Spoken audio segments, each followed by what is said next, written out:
Hello दोस्तों, कैसे हैं? आशा करते हैं अच्छे ही होंगे। देखिए, अब बालाजी प्रकाशन क्लास 10th अभ्यास 1.2 को आज हम देखेंगे। तो इसमें से फर्स्ट क्वेश्चन है एचसीएफ 99 153 बराबर 9, तो एलसीएम 99 153 का मान ज्ञात करिए।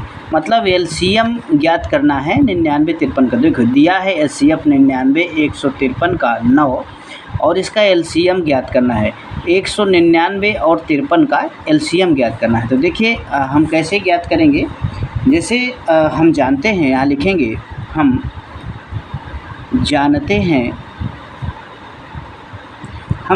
हैं कि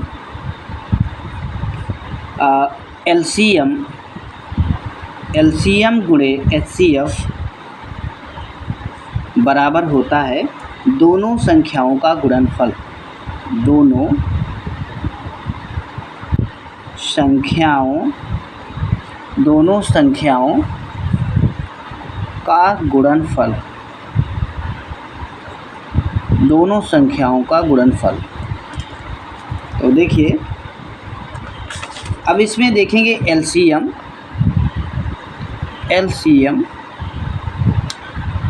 गुणे 9, क्योंकि एचसीएफ हमारा दिया है क्या, एचसीएफ हमारा 9 दिया है तो 9 लिख देते हैं। इसके बाद यहाँ दोनों संख्याओं गुणनफल मतलब 99 गुणे कितना दिया है 153।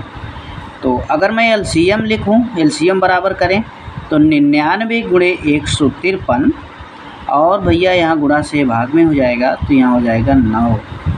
तो इसको काट देंगे तो यहाँ 11 आ जाएगा। तो एलसीएम बराबर हो जाएगा और 11 का 153 में अगर हम गुणा करेंगे तो ये आ जाएगा 1683।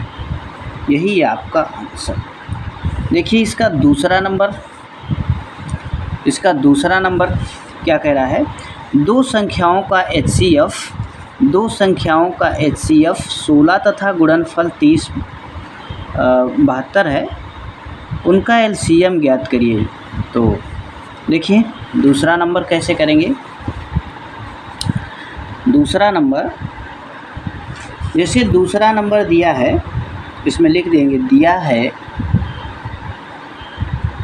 है एचसीएफ बराबर कितना दिया है 16, ये क्वेश्चन में दिया है।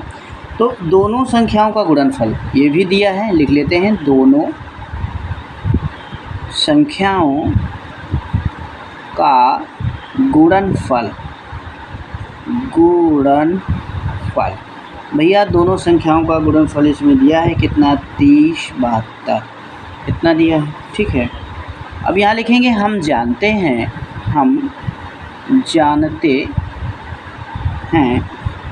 कि एलसीएम गुणे एचसीएफ बराबर होता है दोनों संख्याओं का गुणनफल। दोनों संख्याओं का गुणनफल। तो अब जैसे एलसीएम बराबर, क्योंकि इसमें एचसीएफ हमारा दिया है तो एलसीएम गुणे एचसीएफ हमारा 16 है और दोनों संख्याओं का गुणनफल कितना है 30 72, जो कि इसमें दिया हुआ है 30 72। अब देखो अगर हम एलसीएम को एक तरफ कर दें तो ये हो जाएगा 30 72 बटे ये 16 और इसको 16 से काटेंगे तो ये हो जाएगा 192। यही आपका आंसर, ठीक है। देखिए नेक्स्ट क्वेश्चन, इसका तीसरा क्वेश्चन कैसे करेंगे इसी में से देख लेते हैं। लेकिन तीसरा क्वेश्चन कह क्या रहा है पढ़ लेते हैं थोड़ा। संख्या 144 कह रहा है, संख्या 144 के अभाज्य गुणनखंड में 2 की घात ज्ञात करिए। तो 144 के अभाज्य गुणनखंड में इसमें 2 की घात ज्ञात करना है। तो देखो थर्ड नंबर 144 के पहले अभाज्य गुणनखंड करेंगे तो यहाँ लिखेंगे 144 का अभाज्य गुणनखंड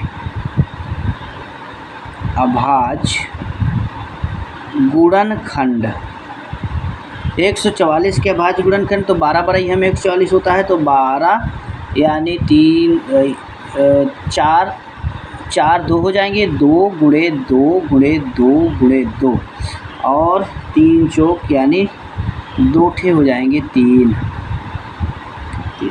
हो गया। तो अब इसमें कह रहा है कि इसका कितना आया, ये 2 की पावर 4 मल्टीप्लाई 3 की पावर 2, इतना आ गया। तो अतः संख्या 144 के अभाज्य गुणनखंड में 2 की घात क्या होगी ये पूछ रहा है। तो 2 की घात 4 होगी, तो लिखेंगे अतः संख्या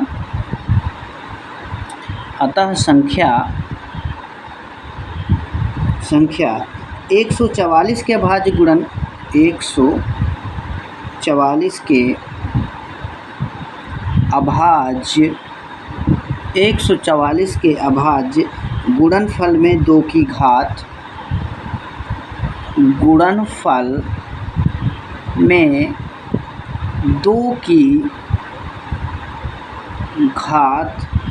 घात क्या होगी, 4 होगी, 4 होगी, यही आपका आंसर। ठीक है, तो देखिए इसका चौथा नंबर देख लेते हैं। इसका चौथा नंबर कह रहा है संख्या 196 के अभाज्य गुणनखंड में घातों का योग ज्ञात करिए। तो इसमें से हमें घातों का क्या ज्ञात करना है, घातों का योग ज्ञात करना है। तो देखते हैं अगला,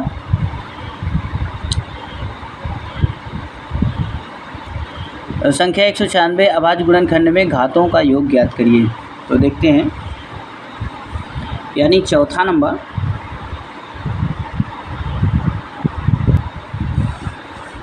देखेंगे संख्या 196 का, लिखेंगे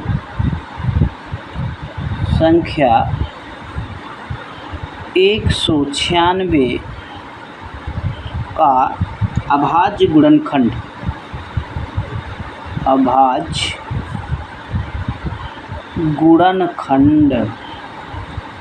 गुणनखंड 196 का अगर हम गुणनखंड करेंगे तो कितना आएगा, 2 गुणे 2, 2 दूनी 4 और 7 चौक 28 हैं, और 28 सत्ते 196 ये आ जाएगा। तो 2 गुणे, तो इसमें कितना आया, 2 की पावर 2 मल्टीप्लाई 7 की पावर 2। तो अब इसमें कह रहा है कि घातों का योग ज्ञात करिए। तो अतः गुणनखंड की घातों का योग यहाँ लिखेंगे, अतः गुणनखंड की घातों का योग कितना होगा भैया, 2 + 2, ये 2 + 2 घात बराबर 4, यही आंसर। ठीक है, अगला क्वेश्चन देख लेते हैं, 5वां नंबर। इसका 5वां नंबर कह रहा है वो निम्नतम संख्या ज्ञात करिए जो 1 व 10 तथा इनके बीच की सभी प्राकृत संख्याओं से विभाजित हैं। तो 1 से 10 तथा उनके बीच की सभी प्राकृतिक संख्या से विभाजित है, वो निम्नतम संख्या ज्ञात करना है। तो देखिए 5वां नंबर, तो सर्वप्रथम इसमें हम लोग क्या करेंगे, 5वां नंबर देखिए, जैसे प्रश्नानुसार दिया है इसमें हम एक चीज़ लिख लेते हैं। जैसे 1 से 10 तक की सभी प्राकृतिक संख्याओं का भाज्य गुणनखंड करने पर तथा उनके पश्चात एलसीएम ज्ञात करते हैं। तो इसमें सबसे पहले हम क्या करेंगे, 1 से 10 तक ये लिख लेते हैं हम लोग। 1 से 10 तक की सभी प्राकृतिक संख्याओं का, 1 से 10 तक की सभी प्राकृत संख्याओं का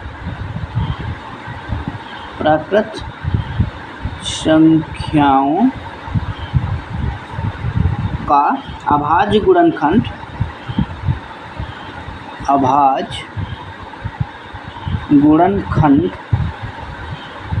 गुणनखंड ज्ञात करने पर और तथा उसके पश्चात एलसीएम भी ज्ञात करेंगे। तो अभाज्य गुणनखंड करने पर तथा उसके पश्चात एलसीएम ज्ञात करते हैं। देखिए हमने लिख दिया है, अब आप चाहे तो नहीं भी लिख सकते हैं ये। अब आप चाहें तो सीधा इसका गुणनखंड कर सकते हैं 1 से 10 के बीच की संख्याओं का। तो देखिए यहाँ से 1 बराबर करेंगे तो 1 गुणे 1 हो जाएगा। अब अगर 2 का करेंगे तो 1 गुणे 2 हो जाएगा। अगर 3 का करेंगे भैया तो कितना आएगा, 1 गुणे 3 हो जाएगा। ये सॉरी यहाँ बराबर है। अगर 4 का करेंगे तो 2 गुणे 2 हो जाएगा। और 5 का अगर बराबर करेंगे तो 1 गुणे 5 हो जाएगा। और यहाँ पे अगर हम 6 का करेंगे तो 2 गुणे 3 हो जाएगा। और 7 का करेंगे तो 1 गुणे 7 हो जाएगा गुणनखंड। और यहाँ पे अगर हम 8 का करेंगे तो बताओ, 8 का अगर हम गुणनखंड करते हैं तो 2 गुणे 2 हो जाएगा, ठीक है। और इसमें हम 8 का और 9 का करते हैं तो हो जाएगा 3 गुणे 3। और 10 का करते हैं तो 2 गुणे 5। ये देखिए सभी के गुणनखंड हो गए। कह रहा है कि 1 से 10 तक के सभी के गुणनखंड। और इसके बाद हम क्या लिखेंगे, छोटी से छोटी संख्या के लिए हम एलसीएम निकालेंगे, लासपा। तो यहाँ पे करेंगे तो यहाँ देखिए 2 है और यहाँ भी एक 2 है, यहाँ भी एक 2 है, यहाँ भी एक 2 है, एक यहाँ भी 2 है। एलसीएम आप लोग जानते हैं, एलसीएम और एचसीएफ। तो देखिए एलसीएम बराबर हो जाएगा, इसके अगर हम सभी गुणनखंड निकालते हैं तो ये आ जाएगा 2 गुणे, फिर ये आ जाएगा 2 गुणे, फिर 2 और फिर 2, फिर गुणे 2 और गुणे हो जाएगा 3, गुणे 3 हो गया। फिर 5 हो जाएगा, गुणे 5 और इसमें गुणे 7, ये हो गया। ठीक है, यानी 2 है तो एक ये 2 हो गया, एक ये इसके साथ ये 2, फिर ये 2 और ये 2 और ये 2, यानी तो कितना बचा अभी इसमें से 1 2 ये बचा, 1 2 ये बचा और 1 2, यानी 3 2 बचेंगे, 3 2 बनेंगे। और फिर 3 जो है 2 बार लिखे जाएंगे तो 3, यानी जैसे एक ये 3 हो गए, एक ये 3 हो गए, एक ये 3 हो गया और एक ये 3 हो गया और एक ये 3 हो गया। तो और ये 3 एक्स्ट्रा बच रहा था तो ये 3 हो गया। और यहाँ पे कितना हो जाएगा, 5 और 7, ऐसे कर लिया हमने। तो अब जैसे इसका गुणनखंड करेंगे तो गुणनखंड करने के बाद इसको कर लीजिएगा, ये आएगा 25 20, यही इसका आंसर। अब नेक्स्ट देखिए 25 20, यही इसका आंसर आएगा। अगला देखिए, अगला क्वेश्चन हम लगाएंगे 6वां नंबर। देखिए 6वां नंबर दिया है 2 की पावर 3 इंटू 3 इंटू 5 तथा 2 की पावर 4 इंटू 5 इंटू 7 का एलसीएम ज्ञात करिए। इसका एलसीएम ज्ञात करना है तो देखिए कर लेते हैं, यानी 2 की पावर 3 एंड 2 की पावर 3 इंटू 3 इंटू 5 और 2 की पावर 4 इंटू 5 इंटू 7। तो देखो अगले पेज में करते हैं यहाँ से। तो ये है 6 नंबर। देखिए तो इसमें दिया है क्या दिया है, दिया है 2 की पावर 3 और 2 की पावर 3 इंटू 3 इंटू 5 ये दिया है, तथा और क्या दिया है 2 की पावर 4 5 और 7। तो यहाँ पे दिया है 2 की पावर 4 तथा 2 की पावर 4 इंटू 5 इंटू 7 ये दिया है। तो देखो इसमें एलसीएम ज्ञात करेंगे, एलसीएम कह रहा है ज्ञात करिए इसका। तो देखो एलसीएम में जो है जो मिल रहा है उसको भी उतारते हैं, जो नहीं मिल रहा है उसको भी उतारते हैं। तो देखो 2 की पावर 3 है, ये भी 2 की पावर 3 तो 2 की पावर 3 तो हो जाएगा, लेकिन एक 2 इसमें एक्स्ट्रा बचेगा, इसलिए इसमें 2 की पावर 4 हो जाएगा। ठीक है, और मल्टीप्लाई 5 में से एक 5 उठा के रख देंगे, और 7 तो एक है इसलिए 7 रख देंगे, और क्या बचा, अभी 3 बचा, 3 लिख देंगे।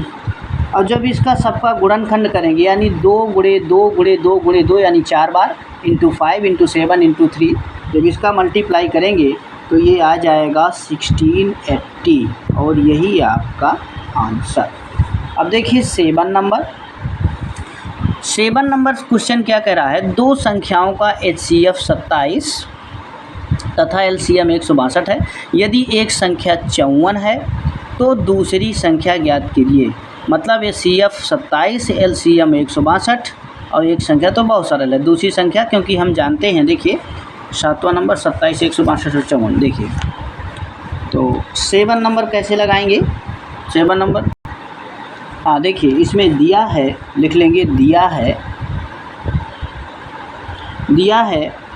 HCF दिया है 27, इसके बाद LCM कितना दिया है 162, और पहली मान लेते हैं, यदि पहली संख्या बराबर हो कितनी 54, तो दूसरी संख्या बराबर ज्ञात करना है। तो यहाँ लिखेंगे हम जानते हैं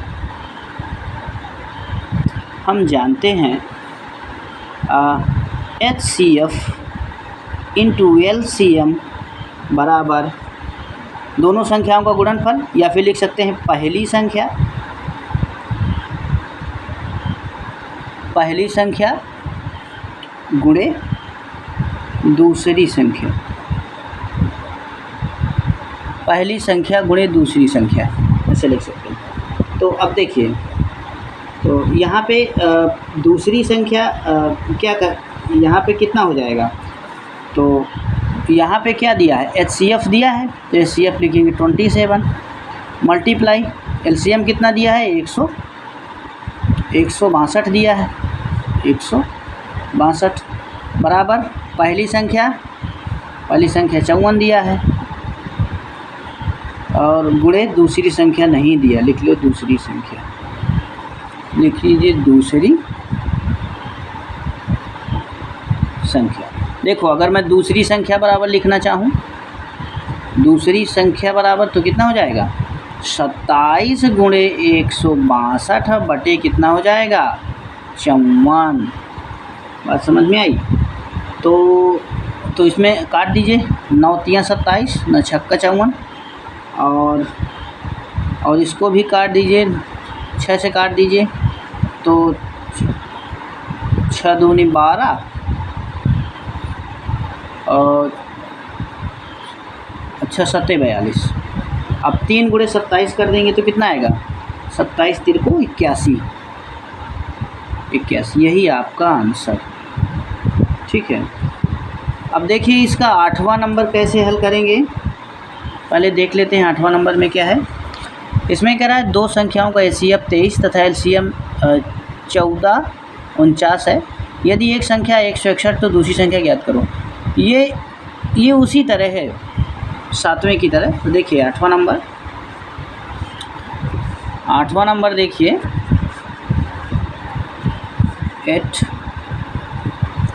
8वां नंबर लिख लेंगे, दिया है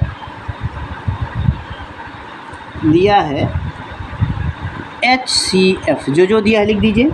HCF कितना दिया है 23, और LCM दिया था कितना, LCM इसमें देख लेते हैं, LCM कितना दिया था 1449, तो LCM दिया है 1449, तो यहाँ दिया है 1449। तो पहली संख्या यहाँ लिखते हैं, पहली संख्या बराबर कितना है 161, पहली संख्या 161 है, तो दूसरी संख्या हमको ज्ञात करना है। यहाँ लिखेंगे दूसरी संख्या बराबर हमें ज्ञात करना है। तो क्योंकि वही चीज़ हम करेंगे, हम जानते हैं, यहाँ लिखेंगे हम जानते हैं हम जानते हैं LCM इंटू HCF बराबर होता है पहली संख्या गुणे दूसरी संख्या गुणे दूसरी संख्या, पहली संख्या गुणे दूसरी संख्या। तो देखो, तो अब वही रख देंगे क्योंकि LCM भी दिया है और HCF दिया है, तो कितना रख देंगे 23 मल्टीप्लाई कितना कर देंगे भैया 1449 इतना हो गया बराबर। पहली संख्या कितनी है, पहली संख्या है 161। कितनी है पहली संख्या 161, हाँ ठीक है। पहली संख्या कितनी है 161, तो 161 गुणे दूसरी संख्या नहीं पता। दूसरी बताओ, अगर हम दूसरी संख्या लिखना चाहें यहाँ पे, दूसरी संख्या बराबर, तो ये कितना हो जाएगा, ये 23 मल्टीप्लाई 1449 बटे 161 इतना आ गया।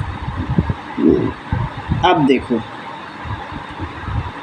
अगर हम इसको 23 से काट दें तो 23 सत्ते होता है 161, 7 बार गया, और 7 का इसमें काट देते हैं तो ये कितना हो जाएगा 7 दूनी 14 और ये 0 और 7 सत्ते 49, 207।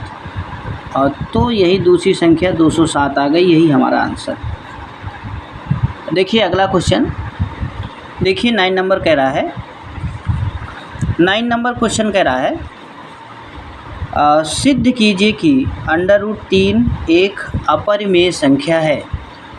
तो सिद्ध करना है अपरिमेय संख्या, वैसे √3 अपरिमेय संख्या ही होती है। अपरिमेय संख्या √3 होती है और √5 होती है, √7 होती है, √11 होती है और √17 होती है। ये सब अपरिमेय संख्याएँ होती हैं। और अपरिमेय संख्या क्या होती है, जिसको हम P/Q के रूप में लिख सकें, और हमेशा Q बराबर नहीं होना चाहिए 0 के, मतलब Q की जगह पे 0 नहीं होना चाहिए। ये सब संख्याएं अपरिमेय संख्याएं कहलाती हैं। देखो पाई जो होता है, पाई एक अपरिमेय संख्या है, लेकिन पाई का मान जो होता है 22/7 ये परिमेय संख्या है, ठीक है।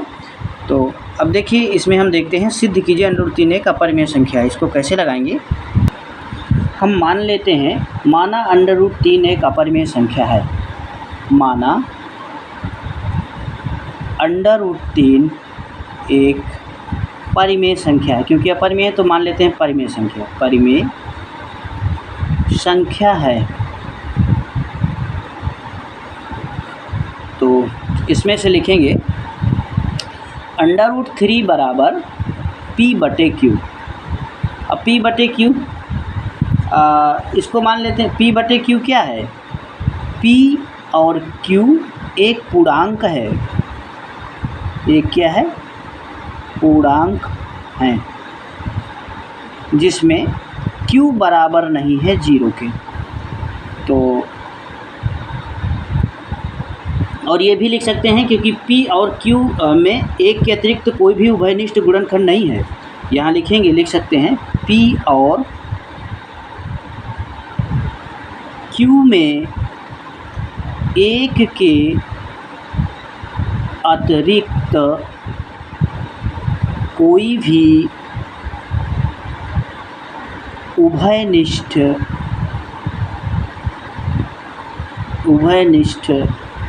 गुणनखंड नहीं है, गुणनखंड नहीं है, ऐसे लिख सकते हैं। तो अब देखो, तो अब इसमें लिखेंगे √3 बराबर P/Q। यहाँ लिखेंगे दोनों तरफ वर्क करने पर, दोनों तरफ वर्ग करने पर। अब जब दोनों तरफ वर्क कर देंगे तो इसको ऐसे लिख देते हैं P/Q ऐसे हुआ, ये वर्ग बराबर √3 ये वर्ग, ऐसे लिख दिया, ठीक है। तो अब हम P का स्क्वायर बटे क्यू का स्क्वायर बराबर √3 का गुणा √3 से होगा तो 3 निकल के आएगा। ठीक है, तो अब यहाँ पे हम अगर हम देखते हैं कि अगर हम यहाँ पे एक p अगर इधर ट्रांसफ़र करते हैं तो ये हो जाता है, क्योंकि देखिए 3 जो है पूर्णांक संख्या है, पूर्णांक संख्या से पूर्णांक संख्या में गुणा करने पर पूर्णांक संख्या प्राप्त होती है। और यहाँ पर क्योंकि हम जानते हैं कि p और q के अतिरिक्त कोई भी उभयनिष्ठ गुणनखंड नहीं है, तो ये जो p स्क्वायर है एक पूर्णांक संख्या होगी। तो अगर हम यहाँ पे p स्क्वायर बटे q बराबर 3q कर दें, क्योंकि ये 2q लिखा है, q इधर आ गया, तो अब इसमें से क्योंकि ये एक पूर्णांक है, ये क्या है, पूर्णांक है, और ये एक भिन्न है। क्योंकि ये एक पूर्णांक है, ये भिन्न है, तो भिन्न कभी पूर्णांक संख्या के बराबर नहीं हो सकता है, अतः हमारी मान्यता गलत है। √3 एक अपरिमेय संख्या, ऐसे हम लिख सकते हैं, लिख देंगे। तो देखिए इसमें लिखेंगे कि भिन्न कभी पूर्णांक संख्या के बराबर नहीं हो सकता, पूर्णांक संख्या के बराबर नहीं हो सकता, ऐसे ही। अतः हमारी मान्यता गलत है, आता है यहाँ पे, अतः हमारी मान्यता गलत, अतः हमारी मान्यता गलत है और √3 एक अपरिमेय संख्या है, ये विरोधाभास है। √3 एक अपरिमेय संख्या है। देखिए अगर इसमें अभी इस क्वेश्चन में आपको क्लियर नहीं हुआ है आप लोगों को, तो आगे इसी तरह के बहुत सारे क्वेश्चन हैं, जब हम हल करेंगे तो क्लियर हो जाएगा। देखिए अगला क्वेश्चन 10 नंबर कैसे हल करेंगे। प्रश्न 10 कह रहा है संख्या 20,570 का अभाज्य गुणनखंड ज्ञात करिए। तो ये तो सरल है, देखिए 10वां नंबर 20,570। तो कैसे करेंगे 10 नंबर, तो यहाँ पे करेंगे 20,570 का अभाज्य गुणनखंड कर देना है, चाहे जैसे कर दो। तो देखिए 2 से इसे काटेंगे तो कितनी बार जाएगा, 10, 2 दूनी 4, 1 आया, 2 अट्ठे 16, 2 पंचे 10। तो अब इसको किससे काटेंगे, 5 से काट दीजिए, तो ये आ जाएगा 5 दूनी 10, और यहाँ 28 बनने के लिए यहाँ 0 लगेगा, फिर यहाँ 5 पच्चे 25 और 3 5 सत्ते 35। फिर यह किससे कटेगा, ये 5 से नहीं कटेगा, ये 11 से काट दीजिए। तो 11 से काटेंगे तो 11, 11 1 के 11, और यहाँ बच्चा 88, तो यह आ जाएगा 8 और ये हो जाएगा 7। फिर देखिए इसको भी, ये किससे कटेगा, ये भी अभी 11 से कट जाएगा, तो 11 1 के 11 और 7, 11 सत्ते 77। फिर इसको 17 से काट दीजिए, 1 आएगा। यहाँ लिखेंगे अभाज्य गुणनखंड, अभाज्य गुणनखंड बराबर 2 गुणे 5 गुणे 11 गुणे 11 गुणे 17, ये आ गया, यही आपका आंसर। देखिए 11 नंबर कैसे करेंगे। 11वां क्वेश्चन है नीचे दिए गई आकृति में x, y तथा z के मान ज्ञात करिए। तो ये कुछ इस तरह बना हुआ है, तो चलो हम भी बना लेते हैं इसको 11 नंबर को। तो इसमें कह रहा है x, y, z के मान ज्ञात करिए। तो देखिए ये दिया है, ये 5 गुणे 3 बराबर y के हो जाएगा, तो y बराबर हो जाएगा 15। ठीक, y बराबर 15 हो गया। और जब ये 15 हो जाएगा तो इसका गुणनखंड x के बराबर हो जाएगा। तो यहाँ लिखेंगे 14 गुणे y बराबर x के। तो y का मान तो हम 15 निकाल चुके हैं, तो 14 लिख देंगे। 14 गुणे y का मान कितना है 15 बराबर x के। तो 14 और 15 का करेंगे तो कितना आएगा, यहाँ पे हो जाएगा x बराबर 210। x बराबर कितना आ जाएगा 210। तो अब जब बताओ, जब ये 210 आ गया x ये, तो अब यहाँ पे ये भी ज्ञात हो गया, ये भी ज्ञात हो गया। तो अब यहाँ कितना हो जाएगा z का मान, तो यहाँ लिखेंगे z गुणे 7 बराबर हो जाएगा 14 के। तो z बराबर 14/7, 7 दूनी 14, z बराबर 2, z बराबर हो जाएगा 2। तो इस तरह से x y z के मान ज्ञात हो गए। अब देखिए अगला है 12 नंबर कैसे हल करेंगे। हाँ देखिए, सिद्ध कीजिए 2 माइनस √3 अपरिमेय संख्या है।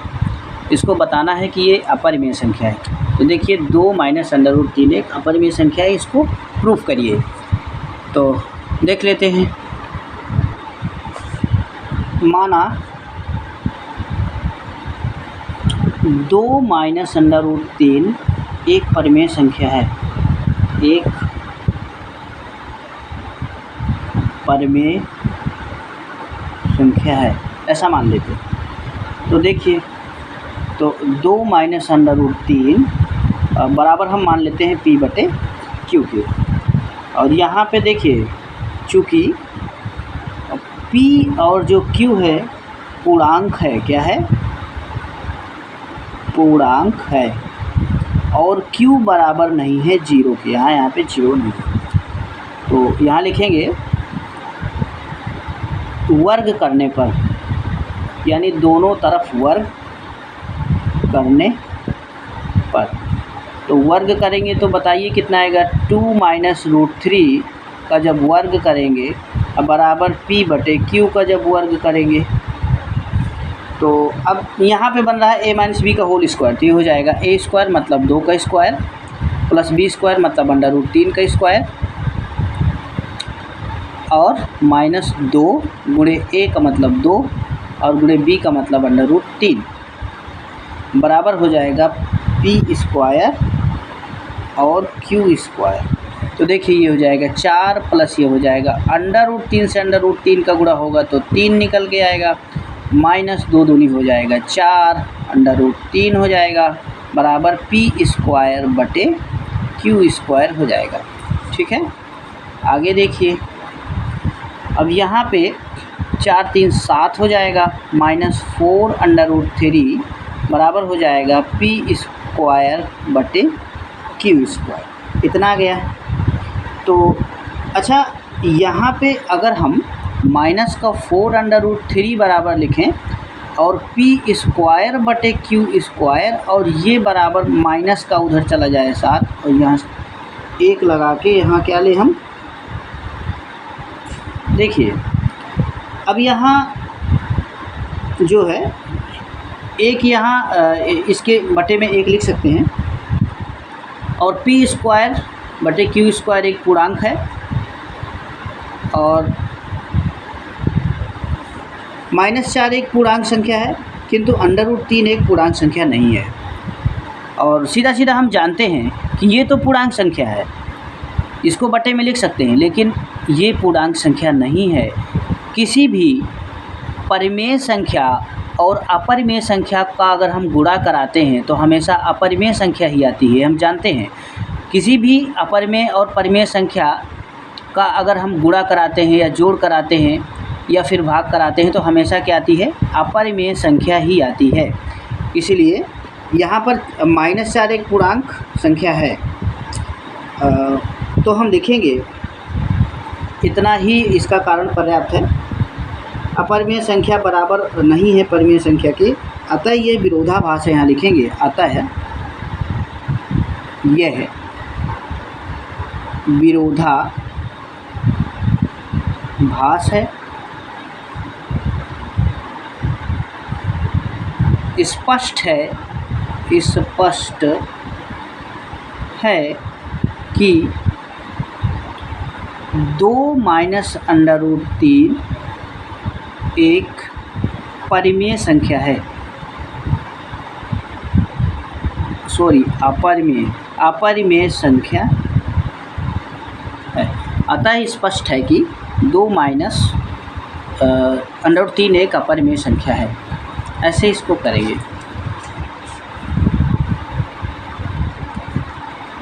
11 देखिए 14 क्वेश्चन, 14वां नंबर क्या कह रहा है? अच्छा ये शायद था, ये बच्चों 12 नंबर था। ये कौन सा क्वेश्चन था? 12 नंबर। अब हम देखेंगे 13 नंबर। इसमें कह रहा है कि सिद्ध कीजिए √5 प्लस √3 एक अपरिमेय संख्या है। ये भी उसी तरह का है, देख लीजिए 12 नंबर कैसे करेंगे। 12 नंबर ये भी वैसे ही है। हाँ 13 क्वेश्चन में से इसमें है √5 प्लस √3 मान लेते हैं एक परिमेय संख्या है, एक परिमेय संख्या है, ऐसा हम मान लेते हैं। तो देखिए यहाँ लिखेंगे चूँकि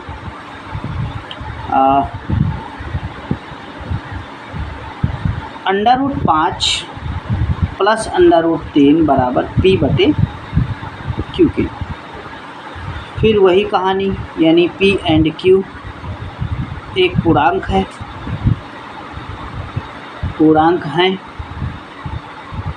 एक पूर्णांक P और Q एक पूर्णांक है तथा Q बराबर नहीं है 0 के। ऐसे लिखेंगे Q बराबर नहीं है 0 के। देखिए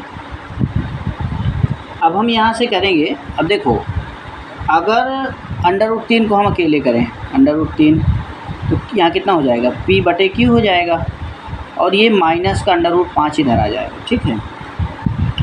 और तो अब इसको हम क्या करेंगे? पूरे का अभी नहीं, यहाँ लिखेंगे दोनों तरफ वर्ग करने पर, दोनों तरफ वर्ग करने पर, तो अलग से उतार के वर्ग करेंगे। √3 बराबर P/Q माइनस √5। अब इसका दोनों तरफ वर्ग कर देंगे। तो देखो √3 से √3 तो 3 आ जाएगा। ये कितना आएगा बताओ? ये आ जाएगा a माइनस b का होल स्क्वायर का सूत्र लग जाएगा। तो ये हो जाएगा P²/Q², ऐसे लिख देते हैं इसको, और प्लस हो जाएगा √5 से √5 का गुणा होगा तो 5 ही निकल के आएगा, और माइनस 2 गुणे हो जाएगा, 2ab होता है तो हो जाएगा PQ एंड, और गुणे क्या है b में, क्या है b में √5 है, ऐसे लिख देते हैं। फिर देखिए 3 बराबर इसको लिखेंगे, 3 बराबर लिखेंगे P²/Q² और प्लस का इधर 5। 3 बराबर P² वही है, प्लस का 5, और माइनस का कितना हो जाएगा? 2 √5, और इसको लास्ट में लिख देते हैं हम लोग, इसको PQ ऐसे लिख देते हैं। तो अब देखिए यहाँ पे लिखेंगे, अब 2 √5 PQ अलग कर लेते हैं हम, 2 √5 PQ। तो जब 2 √5 PQ को हम अलग कर लेते हैं तो इसको उधर ले जाएंगे, तो ये हो जाएगा, ये माइनस में है तो प्लस में चला जाएगा। 2 √5 PQ अलग कर लिया, बराबर इधर क्या बचा? इधर बचा P²/Q²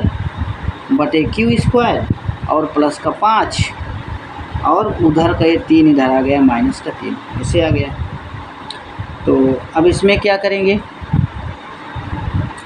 इसमें ये 2√5 PQ बराबर हो जाएगा यहाँ से P² बटे Q², ये घट जाएगा तो प्लस का 2 आ जाएगा। अब इसमें सपोर्ट में 1 लेके LCM करो इसको, तो ये कितना आ जाएगा, ये आ जाएगा 2√5 P बटे Q बराबर हो जाएगा, एक Q इसका LCM आ गया Q² तो हो जाएगा P² और प्लस हो जाएगा 2Q², ऐसे आएगा P² प्लस 2Q²।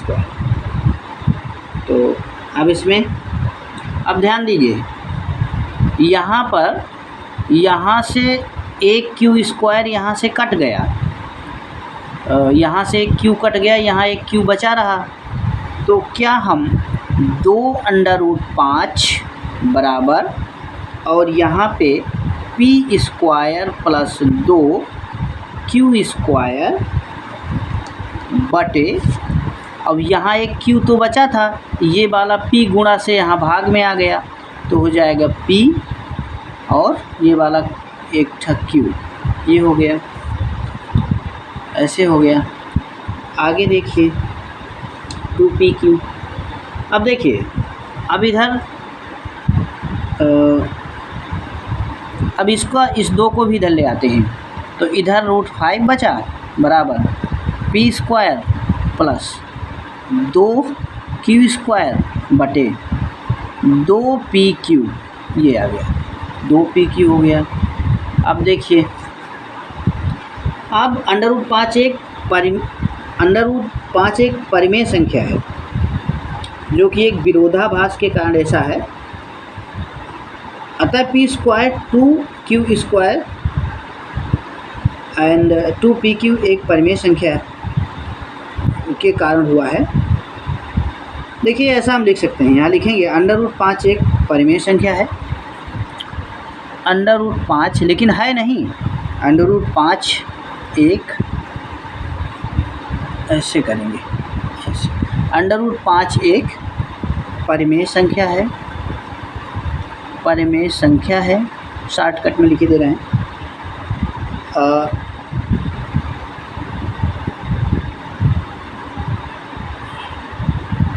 जो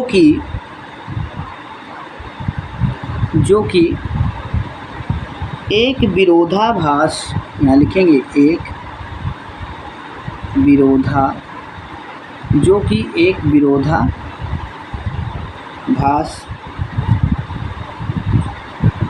है, जो कि एक विरोधाभास है। अतः हम लिख सकते हैं √5 प्लस √3, √5 प्लस √3 एक अपरिमेय संख्या है, एक अपरिमेय संख्या है। बस यही आपका सिद्ध हो गया। अब देखिए, अब हम 14वां क्वेश्चन देखते हैं। देखो बच्चों, 14 का फर्स्ट है, सिद्ध कीजिए निम्नलिखित संख्याएं अपरिमेय है। ये भी सब वही करना है। 3 प्लस √2 ये है, 5 प्लस 3√2, 5√2, 4 माइनस √3, 2 माइनस √5, ये सब संख्याएं। तो पहले देखिए फर्स्ट नंबर हम हल करेंगे इसका, 3 प्लस √2, यहाँ लिखेंगे माना 3 प्लस √2 एक परिमेय संख्या है, एक परिमेय संख्या है, तो अब देखो 3 प्लस √2 बराबर हो जाएगा, अब इसको P बटे Q मान लो, चाहे A बटे B मान लो, चाहे जो मान लो, उसमें कोई दिक्कत नहीं है। A बटे B हम मान ले रहे हैं, और B बराबर नहीं है 0 के, और यहाँ लिख सकते हैं जहाँ A और B एक पूर्णांक है, ऐसे लिख सकते हैं। तो देखो, अगर मैं √2 को अकेला कर दूं तो यहाँ कितना हो जाएगा, A बटे B, और ये इधर माइनस में 3 आ जाएगा। और एक लगाकर इसको ले लेंगे एलसीएम, तो बी आ जाएगा, तो हो जाएगा ए माइनस और यहाँ हो जाएगा 3b, ए माइनस 3b। अब देखो, अतः ए बी एक पूर्णांक है, यहाँ लिखेंगे अतः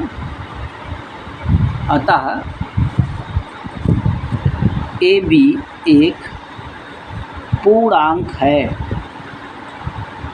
ए बी एक पूर्णांक है, अतः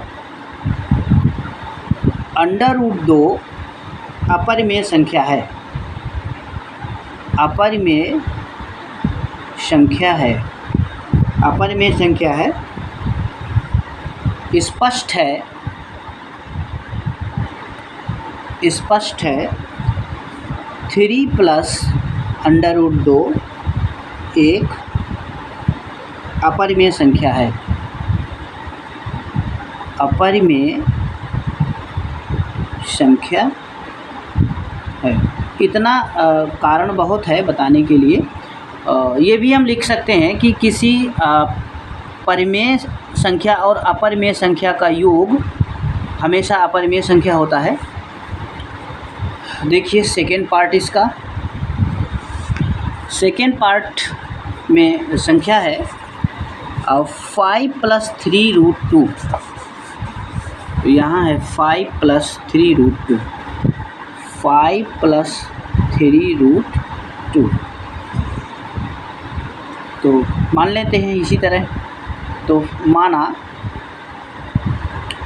5 + 3√2 एक परिमेय संख्या है, परिमेय संख्या है, परिमेय संख्या है। तो देखो 5 + 3√2 बराबर a/b, जहाँ b बराबर नहीं है 0 के और a और b एक पूर्णांक है, पूर्णांक ऐसे लिख सकते। अब देखो यहाँ करेंगे 5 +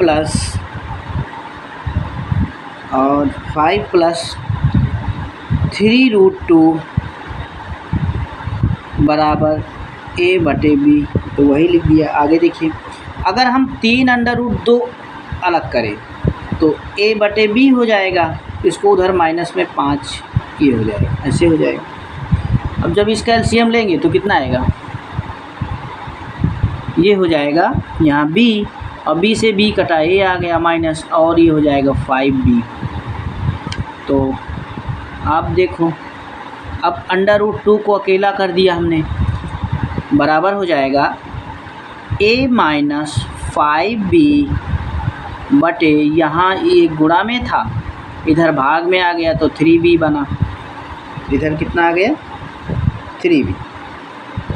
तो अब यहाँ यह विरोधाभास,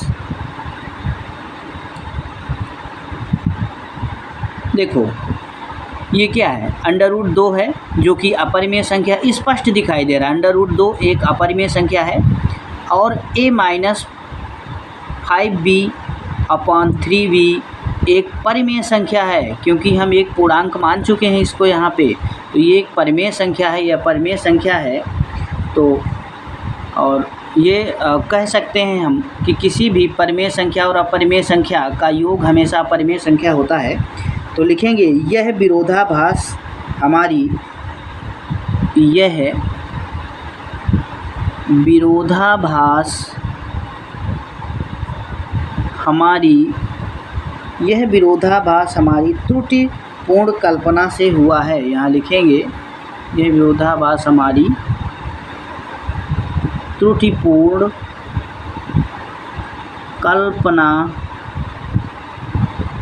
से हुआ है।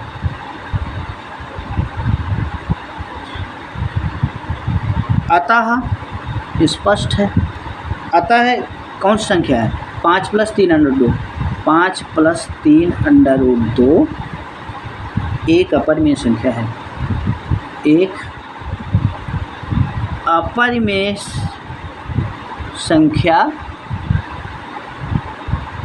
है। ठीक है, चलिए इसका थर्ड पार्ट देखते हैं। थर्ड नंबर में कह रहा है भैया 5√2, इसको सिद्ध करना है 5√2 को। तो देखिए वही चीज़ इसमें भी करेंगे। माना 5√2 एक अपरिमेय, एक परिमेय संख्या है, परिमेय संख्या है। तो लिखेंगे 5, यहाँ लिखेंगे 5√2 बराबर P/Q, A/B भी मान सकते हो, चाहे जो मान लीजिए। अब यहाँ लिखेंगे जहाँ PQ एक पूर्णांक है, पूर्णांक संख्या है, पूर्णांक संख्या है, और Q बराबर नहीं है 0 के। तो देखिए यहाँ पे √2 को अलग कर देते हैं यहाँ पे, तो क्या हो जाएगा बताइए। यहाँ हो जाएगा P/5Q, ये इधर आके गुणा से भाग में आ गया। तो अतः साफ साफ लिख देंगे, अतः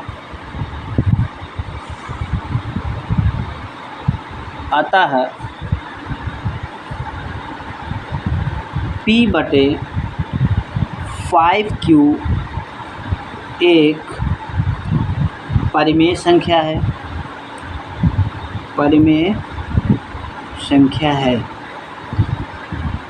P/5Q एक परिमेय संख्या है, इसलिए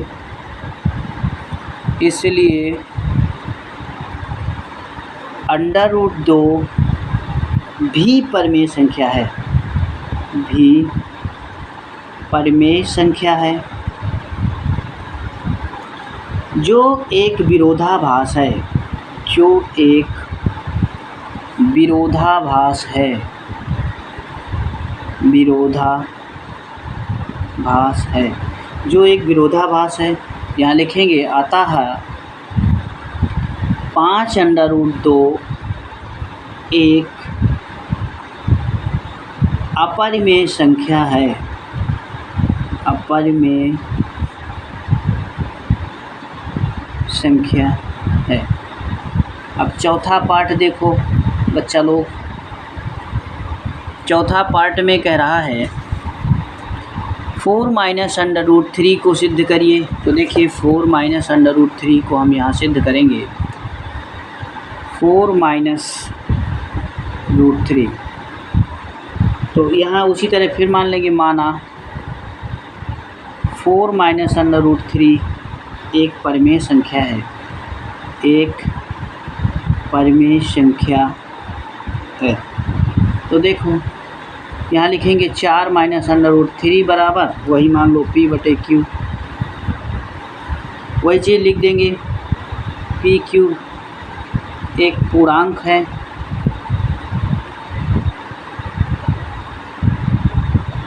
जहाँ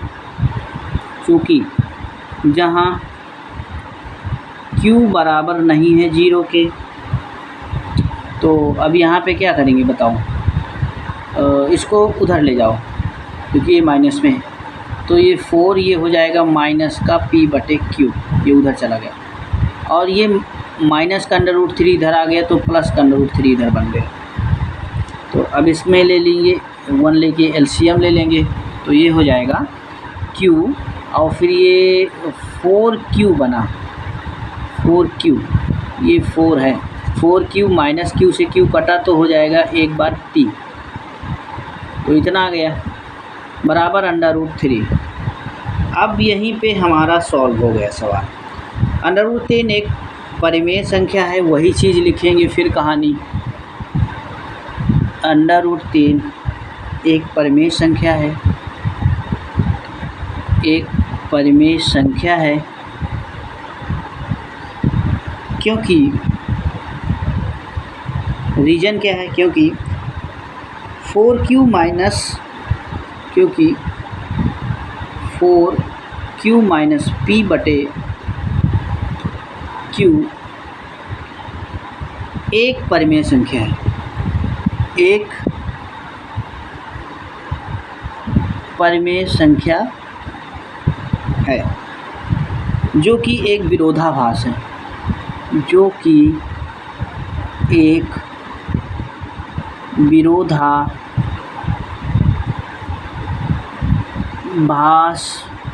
है, जो कि एक विरोधाभास है। अतः नीचे से लिखेंगे, अतः 5 - √3 एक अपरिमेय संख्या है। 5 - √3 एक अपरिमेय संख्या है। अब देखिए इस चैप्टर का लास्ट क्वेश्चन, इसमें कह रहा है 2 - √5। इसको देखिए 2 - √5, तो वही चीज़ इसमें भी लिखेंगे। माना 2 - √5 एक परिमेय संख्या है, परिमेय संख्या है, तो वही चीज़ लिख देना। पी क्यू एक पूर्णांक है, क्यू बराबर 0 के नहीं है।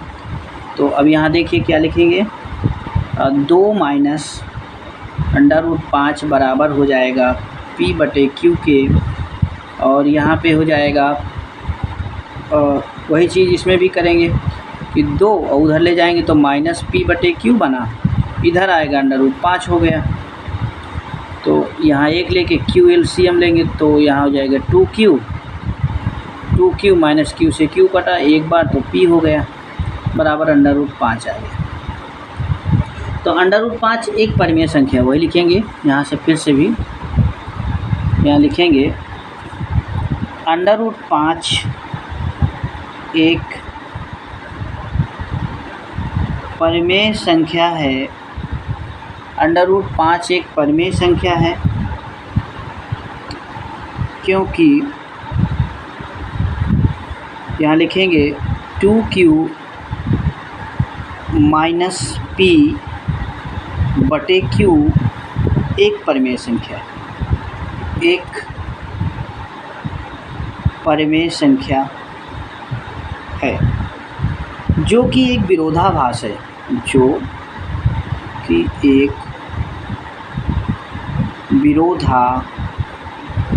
विरोधाभास है। अतः नीचे से लिखेंगे, अतः 2 - √5 एक अपरिमेय संख्या है, अपरिमेय संख्या है। आशा करते हैं क्वेश्चन समझ में आए होंगे। अगला चैप्टर अतिशीघ्र लेकर आएंगे। तब तक के लिए नमस्कार।